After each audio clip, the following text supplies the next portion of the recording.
അത് ബെയില് കിട്ടും, ജാമ്യം കിട്ടുമെന്നുള്ളതാണ് പ്രതീക്ഷ.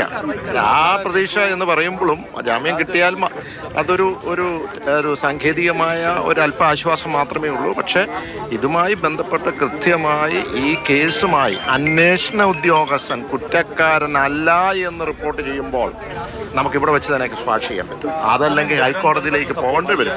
അപ്പോൾ അവിടെ നമ്മുടെ അഭിപ്രായം ഇത് നിർബന്ധമായി സ്ക്വാഷ് ചെയ്ത് എന്ന് പറഞ്ഞാൽ ഇത് കുറ്റക്കാരനല്ല എന്ന് തന്നെയുള്ള റിപ്പോർട്ടിലേക്ക് തന്നെ പോകണം. അതാണ് പ്രധാനമായിട്ടുള്ളത്. ഇത് ഞങ്ങൾ രാവിലെ സിസ്റ്റേഴ്സിനെ കണ്ടിരുന്നു, കഴിഞ്ഞ ദിവസം വന്ന് കണ്ടിരുന്നു. ഏക്കാലും ഇവിടെ ക്യാമ്പ് ചെയ്യുകയാണ്.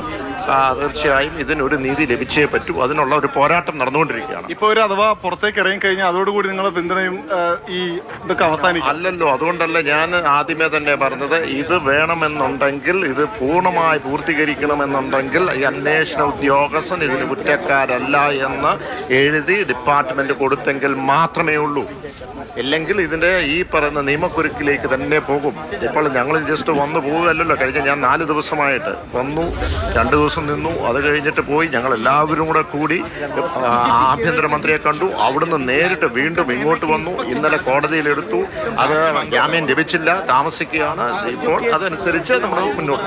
ഓക്കെ. എന്തായാലും അഥവാ ഇന്ന് ജാമ്യം ലഭിച്ചാൽ ഈ കന്യാസ്ത്രീകൾ പുറത്തിറങ്ങി കഴിഞ്ഞാൽ മാത്രം തീരുന്നില്ല വിഷയങ്ങൾ.